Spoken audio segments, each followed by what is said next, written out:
Supreme court से दिल्ली दंगों के आरोपी उमर खालिद और शर्जिल इमाम की जमानत याचिका खारिज होने के बाद जेएनयू का वामपंथी गैंग बौखला उठा है। सोमवार की रात जेएनयू के वामपंथी छात्रों ने पीएम मोदी और अमित शाह के खिलाफ विवादित नारे लगाए। नारेबाजी का 35 सेकंड का वीडियो भी सामने आया है, जिसमें कैंपस के अंदर वामपंथी छात्र मोदी शाह की कब्र खुदेगी जेएनयू की धरती पर नारे लगाते ढोल नगाड़ों के साथ गाते दिखे। बीजेपी से जेएनयू में राष्ट्र विरोधी विचारधारा का प्रसार बता रही है, तो वहीं कांग्रेस पार्टी ने गुस्सा जाहिर करने का तरीका बताया।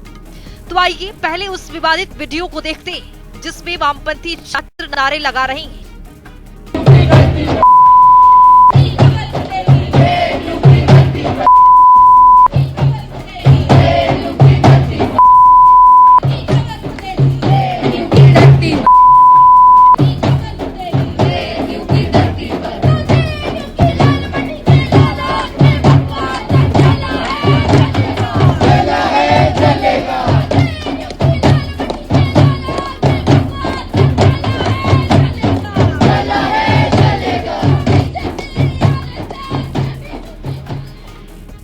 इस विवादित नारेबाजी के बाद जेएनयू प्रशासन ने सख्ती बरती है। जेएनयू प्रशासन का कहना है कि ऐसे नारे लोकतांत्रिक असहमति के विपरीत और जेएनयू की आचार संहिता का उल्लंघन है। जेएनयू प्रशासन ने वसंत कुंज पुलिस को लेटर लिखा है, जिसमें साबरमती हॉस्टल के बाहर नारे लगाने के मामले में एफआईआर दर्ज करने की मांग की गई है। जेएनयू के इस रुख से साफ है कि जल्द ही मामले में कार्रवाई हो सकती है। साथ ही विवादित नारेबाजी करने वाले छात्रों की गिरफ्तारी भी होने वाली है। इसे लेकर देश में जोरदार सियासत शुरू हो चुकी है। कांग्रेस नेता उदित राज विवादित वामपंथी नारेबाजी को गुस्सा जाहिर करने का एक तरीका बताकर खुले तौर पर समर्थन कर दिया है। उदित राज का कहना है कि जेएनयू में 2020 दिल्ली दंगों की बड़ी साजिश मामले में सुप्रीम कोर्ट के फैसले के खिलाफ गुस्सा है। छात्र हैं, आक्रोश में आकर ऐसा कर देते हैं। ये कोई बड़ी बात नहीं है। उमर खालिद और शर्जिल इमाम साथ ऐसा इसलिए किया जा रहा है क्योंकि वे मुसलमान हैं। उनके साथ नाइंसाफी हुई है। सुप्रीम कोर्ट का फैसला बहुत दुर्भाग्यपूर्ण है।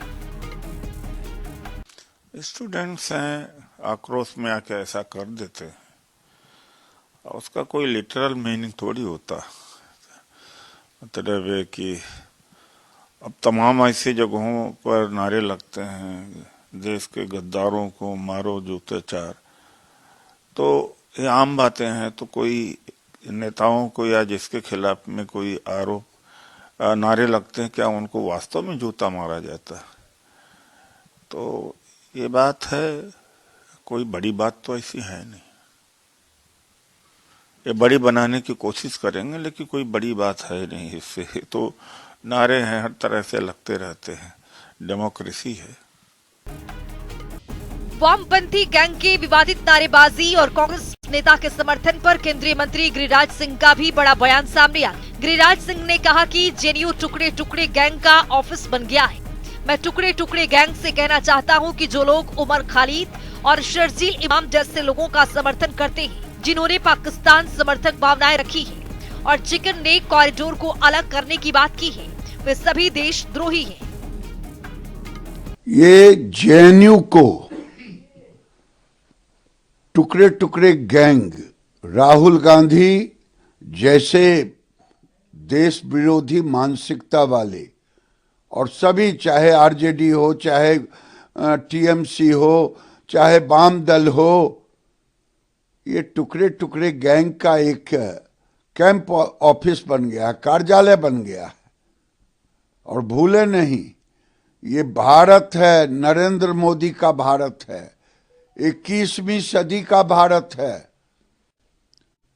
विवेकानंद कह गए थे भगवा ही होगा, और ये नरेंद्र मोदी को और अमित शाह को कब्र खोदने वाले खुद कब्र में चले गए हैं। यहां से उग्रवादी का खात्मा हो गया पूरे देश से। इसलिए मैं टुकड़े टुकड़े गैंग से कहना चाहता हूं कि उमर खालिद जो पाकिस्तान की सोच रखता था, शर्जील इमाम, चिकन नेक को अलग करना, और खालिद और शर्जील के समर्थन में जो लोग बोलेंगे वे देशद्रोही हैं। ऐसे लोगों पर देशद्रोह का मुकदमा चलना चाहिए। दिल्ली में फरवरी 2020 में हिंसा भड़की थी, जिसमें 53 लोगों की मौत की खबर थी। 250 से ज्यादा लोग घायल हुए थे। 750 से ज्यादा लोगों पर एफआईआर दर्ज की गई। इन पर आपराधिक साजिश, दंगा, गैरकानूनी सभा के साथ साथ गैरकानूनी गतिविधियां, रोकथाम अधिनियम यानी यूएपीए के तहत कई अपराधों का आरोप है। इसी मामले में उमर खालिद और शर्जिल इमाम जेल में बंद है। सुप्रीम कोर्ट से जमानत याचिका नामंजूर होने के बाद वामपंथी छात्र समूह में गुस्सा और आक्रोश है। तो वहीं विपक्ष अपनी सियासी रोटी सेकने के लिए विवादित नारेबाजी को सही ठहराने में जुटा हुआ है। आखिर कितने बरस बिना ट्रायल के कोई जेल में रहे ताकि उसको इंड्योरेंस की इंतहा मानी जाए, इनकार्सरेशन की, ताकि उसको कॉन्स्टिट्यूशनल प्रोटेक्शन एक्टिवेट हो सके। उनके लिए मैं समझता हूँ ये अद्भुत 2 उदाहरण हैं। आगे इस पे फिर चर्चा होगी, क्योंकि ये यही विराम नहीं लेगा। हमारे लोकतंत्र में ये अस्वस्थ होने वाले लक्षण हैं।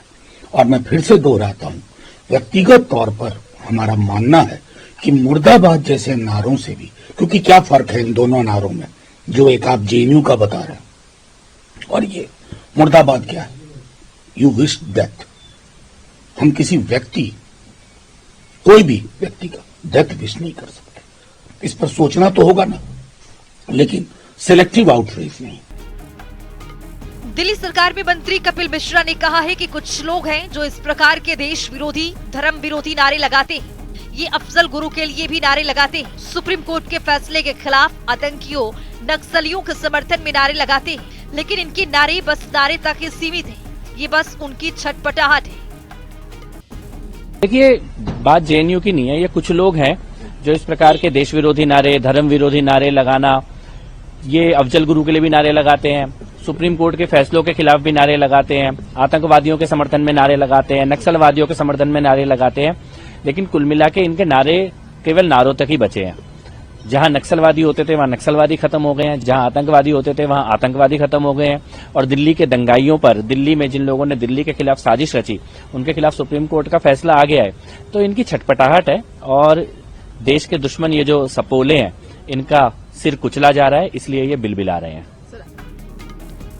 जेएनयू कैंपस शुरू से ही ऐसे विवादित नारों के लिए चर्चा में रहा है। देश और लोकतंत्र विरोधी नारों के कारण यहाँ अक्सर वामपंथी और एबीवीपी छात्रों के बीच संघर्ष होते रहता है। 5 जनवरी 2020 को यहाँ हिंसा भड़की थी, जिसमें कुछ नकाबपोश लोगों ने कैंपस में घुसकर 3 हॉस्टलों में छात्रों को निशाना बनाया था। उन पर लाठियां, पत्थरों और लोहे की छड़ों से हमला किया। खिड़कियां, फर्नीचर और निजी सामान तोड़े गए। घंटों तक कैंपस में अराजकता फैली रही, जिसमें जेएनयू स्टूडेंट्स यूनियन की अध्यक्ष आयशी घोष सहित कम से कम 28 लोग इसमें घायल हुए। जेएनयू हर दौर में विचारधारा, अभिव्यक्ति की आजादी और कानून व्यवस्था के बीच टकराव का केंद्र बन रहा है। तो आइए ग्राफिक्स पर नजर डालते हैं। जेएनयू का विवादों से नाता। 1970 के दशक से वामपंथी विचारधारा का कैंपस पर वर्चस्व। संसद हमले के दोषी अफजल गुरु के समर्थन में नारेबाजी। कश्मीरी पैच, कश्मीर मुद्दे पर अलगाववादी सोच के समर्थन में नारेबाजी। हिंदू देवी देवताओं पर आपत्तिजनक पोस्टर और टिप्पणियां। राम मंदिर और हिंदू आस्था से जुड़े मुद्दों पर विवादित कार्यक्रम। सीएए एनआरसी के खिलाफ कैंपस में उग्र प्रदर्शन और नारेबाजी। केंद्र सरकार को फांसीवादी कहे जाने पर विवाद। प्रधानमंत्री और केंद्रीय मंत्रियों के खिलाफ अपमानजनक नारे। कैंपस में तिरंगे और राष्ट्रवादी आयोजनों का विरोध। छात्र संघ चुनाव में वैचारिक हिंसा और विवादित नारे। 2026 में प्रधानमंत्री, गृह मंत्री के खिलाफ विवादित नारेबाजी। जेएनयू में लगे नारे को लेकर दिल्ली पुलिस का कहना है कि उन्हें इस मामले की जानकारी मिली है। पुलिस ने मामले से जुड़ी जानकारी मांगी है और जांच की जा रही है। वहीं जेएनयू यूनिट एबीवीपी का कहना है कि शर्जिल इमाम और उमर खालिद को बेल न मिलने पर जो प्रधानमंत्री के खिलाफ नारेबाजी हुई है तो सही नहीं है। वे दिल्ली दंगों में शामिल लोगों की रिहाई की मांग कर रहे हैं। आरोप है कि जब जेएनयू में विवादित नारे लगाए जा रहे थे, उस समय जेएनयू छात्र संघ के संयुक्त सचिव दानिश अली और सचिव सुनील मौके पर मौजूद थे। इसके अलावा वामपंथी संगठनों से जुड़े कई छात्र भी वहां एकत्र हुए थे। देखिए, जवाहरलाल नेहरू यूनिवर्सिटी के अंदर असामाजिक तत्व, देशद्रोही ताकतें भारत का अपमान कर रही हैं, भारत की संस्कृति का अपमान कर रही हैं। मोदी जी और अमित शाह जी के लिए जिस तरह बेहुदा नारे लगाए हैं, इनके खिलाफ कार्रवाई होनी चाहिए। जिस तरह दिल्ली दंगे पर वर्डिक्ट आया, उसको लेकर जिस तरह का हंगामा बर्पा किया जेएनयू के अंदर, ये अर्बन नक्सल है। ये छात्र के भेष में नक्सली बन गए हैं। जिस तरह की जबान वो बोल रहे हैं, ऐसी जबान की कोई इजाजत नहीं दी जा सकती। इनके खिलाफ कार्रवाई होनी चाहिए, इनको सबक सिखाना चाहिए। देखिए, कांग्रेस के नेता उदित राज और कांग्रेसी नेताओं की जबान शर्जिल इमाम और उमर खालिद के पक्ष में बयानबाजी कर रही है। शर्जिल इमाम ने और उमर खालिद ने भारत को, पूरे नॉर्थ ईस्ट को कैसे काटा जाएगा, इसका प्लान कर रहे थे और ये उनके जबान से निकली हुई बात है। देश के खिलाफ बयानबाजी करने वालों के पक्ष में खड़ी हो जाती है कांग्रेस। शर्जिल इमाम और उमर खालिद के बारे में ये बयान देना कि वो मुसलमान हैं इसलिए कार्रवाई हो रही है, तो हिंदुस्तान में इंडोनेशिया के बाद सबसे बड़ी मुस्लिम आबादी हिंदुस्तान में रहती है और हिंदुस्तान के मुसलमानों को जो अधिकार मिले हैं दुनिया में कहीं नहीं है। विवादित वीडियो को लेकर सुप्रीम कोर्ट के अधिवक्ता विनीत जिंदल ने दिल्ली पुलिस कमिश्नर को इस मामले में शिकायत दी है। विनीत जिंदल ने कहा है कि मैंने प्रधानमंत्री और गृह मंत्री के खिलाफ जवाहरलाल नेहरू विश्वविद्यालय जेएनयू में लगाए गए भड़काऊ और उकसाने वाले नारों को लेकर दिल्ली पुलिस आयुक्त से शिकायत दर्ज कराई है। ये नारे बेहद चिंताजनक हैं और इनमें हिंसा के लिए उकसावे, हिंसा की महिमा मंजन और प्रधानमंत्री, गृह मंत्री सहित संवैधानिक पदों पर आसीन व्यक्तियों के खिलाफ धमकी दिए जाने के तत्व प्रतीत होते हैं।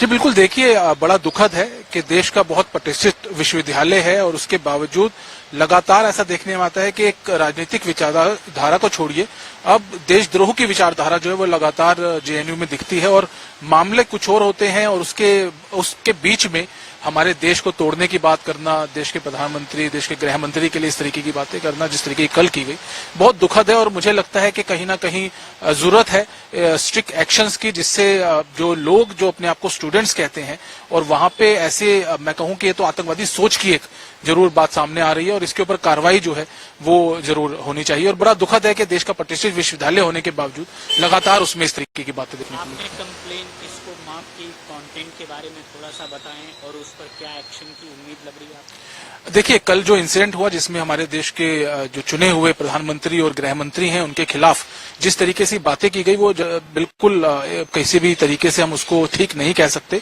और देश के प्रधानमंत्री, गृह मंत्री को मारने की बात की गई, उनकी कब्र बनाने की बात की गई। हमारे देश का संविधान बोलने की आजादी देता है, लेकिन इस तरीके की बातें करना विद अ सर्टेन लिमिटेशन सभी को पता है। और लगातार इस तरीके की देश विरोधी और ये कहीं ना कहीं ये मामला सिर्फ पीएम और होम मिनिस्टर से जुड़ा हुआ नहीं है, देश के चुने हुए वो नुमाइंदे हैं, उनके ऊपर इस तरीके की बातें करना कहीं ना कहीं देश के खिलाफ बात करना भी है। और सर्वोच्च न्यायालय को लेकर वहां पे बहुत से आपत्तिजनक जो भाषण के अंदर और जो स्लोगन्स वहां पे किए गए वो भी किए गए हैं। उसी को लेकर मैंने एक शिकायत जो है Delhi police commissioner, special cell Delhi police और पुलिस स्टेशन जो है वसंत कुंज नॉर्थ का, वहां मैंने दायर की है और मैंने आग्रह किया है कि ये जो लोग जो अपने आप को स्टूडेंट्स कहते हैं पर कहीं ना कहीं आतंकवादी विचारधारा को जेएनयू के पढ़ने वाले बच्चों के दिमाग में फैला रहे हैं, उनके खिलाफ एक्शन की जरूरत है और राजद्रोह का मुकदमा जो है वो इन लोगों के ऊपर दर्ज होना चाहिए और सख्त कार्रवाई इन लोगों के खिलाफ होनी चाहिए। दिल्ली सरकार के मंत्री मनजिंदर सिंह सिरसा ने भी जेएनयू के विवादित नारेबाजी का विरोध करते हुए कहा कि मैं इसकी कड़ी निंदा करता हूं। अगर इस देश में सुप्रीम कोर्ट के फैसले के खिलाफ भी प्रदर्शन होंगे तो क्या बचेगा? ये लोग देश, संविधान और कानून का सम्मान नहीं करते। ये अलगाववादी सोच वाले लोग हैं। प्रधानमंत्री और गृह मंत्री के खिलाफ अभद्र भाषा का इस्तेमाल बेहद शर्मनाक। आम आदमी पार्टी और कांग्रेस हमेशा इन लोगों के पीछे दिखाई देती है। साथ ही बीजेपी प्रवक्ता शहजाद पूनावाला ने जेएनयू कैंपस में प्रधानमंत्री नरेंद्र मोदी और केंद्रीय गृह मंत्री अमित शाह के खिलाफ नारेबाजी को लेकर कड़ी प्रतिक्रिया दी है। उन्होंने कहा है कि इसे अभिव्यक्ति की आजादी नहीं कहा जा सकता है, बल्कि ये देश के शीर्ष संवैधानिक पदों का सीधा सीधा अपमान है। अब यह स्पष्ट हो चुका है कि जो नारे प्रधानमंत्री नरेंद्र मोदी जी और गृह मंत्री अमित शाह जी को मारने के लिए लगाए गए कि मोदी अमित शाह तेरी कब्र खुदेगी जेएनयू की धरती पर, यह सहयोग नहीं, यह सोचा समझा राजनीतिक प्रयोग और उद्योग है और कांग्रेस द्वारा प्रायोजित है। क्योंकि उदित राज कहते हैं कि ये नारे जो है ये बिल्कुल सही है, ये फ्रीडम ऑफ स्पीच है। और याद होगा कि कांग्रेस के भी रैली में इसी प्रकार के नारे लगे थे कि मोदी जी की कब्र खोदनी है। तो इसका मतलब इसका स्रोत कांग्रेस और लेफ्ट के नेता है। जब से सुप्रीम कोर्ट का ये उमर खालिद और शर्जील इमाम पर फैसला आया है, तब से पृथ्वीराज चौहान, बृंदा करात, उदित राज, हुसैन दलवाई, इन सभी लोगों ने उमर को मासूम बताया है। मतलब साफ है, जो लोग अपने आप को तथाकथित रूप से संविधान के रक्षक बताते हैं, दरअसल ये संविधान विरोधी है। ये टुकड़े टुकड़े गैंग और अर्बन नक्सलियों के साथ खड़े होने वाले लोग हैं और ये एक व्यक्ति के विरोध में देश विरोधियों के साथ खड़े होकर देश विरोधी नारे भी लगाते हैं। और ये पहली बार नहीं है, अफजल के लिए भी नारे इन्होंने ही लगाए, याकूब मेनन की पैरवी भी इन्होंने ही की। जो नक्सली मारे जाते हैं तो उनको शहीद बुलाने का काम भी यही करते हैं।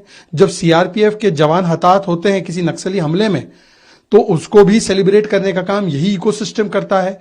तो ये देश के प्रधानमंत्री को मारने की और आतंकियों का महिमा मंडन करने वाली अर्बन नक्सलियों वाली कंपनी है।